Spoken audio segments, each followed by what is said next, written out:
प्रस्तुति डीसी साल film company mix by Mukesh Raja DJ by DJ Shankar Tiwari चुप चुप चुप चोली पारी पारी DJ by DJ Shankar Tiwari Sukhipur बाजार सब धरिया कवारी आइल बारू साटा पे नाचे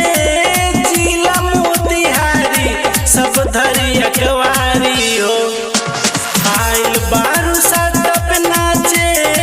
जिला मोतिहारी सब धरिया कवारी हो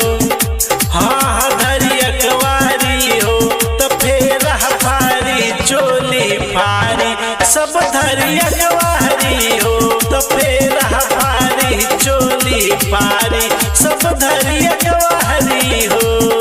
डीजे बाय डीजे शंकर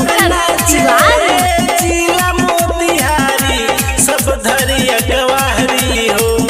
हाँ धरिया कवारी हो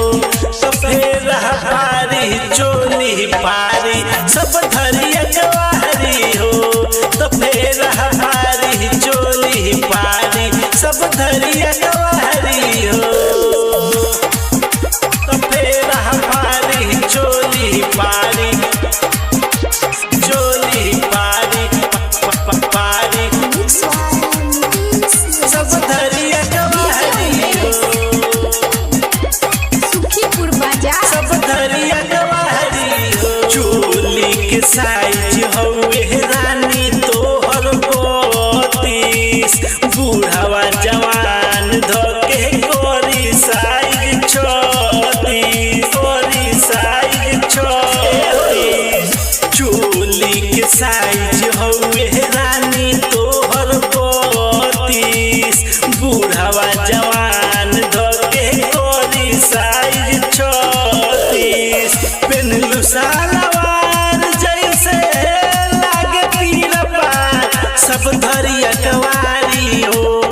हाँ धरिया कवारी हो तो फेर हमारी चोली पारी सब धरिया कवारी हो तो फेर हमारी चोली पारी सब धरिया कवारी हो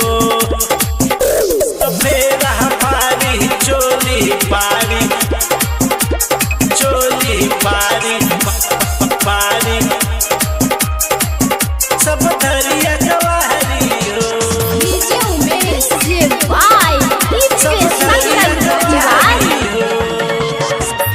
आँखिया शराबी गोले सब के दीवाना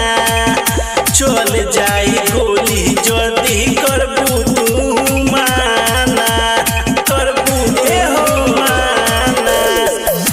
आँखिया शराबी गोले सब के दीवाना चल जाई गोली जल्दी करबू तू माना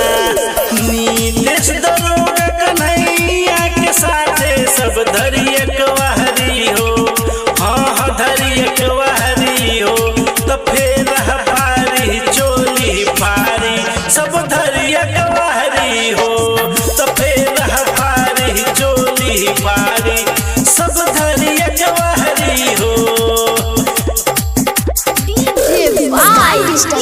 Shankar contact Tiwari number 9060453703 marketing by black gold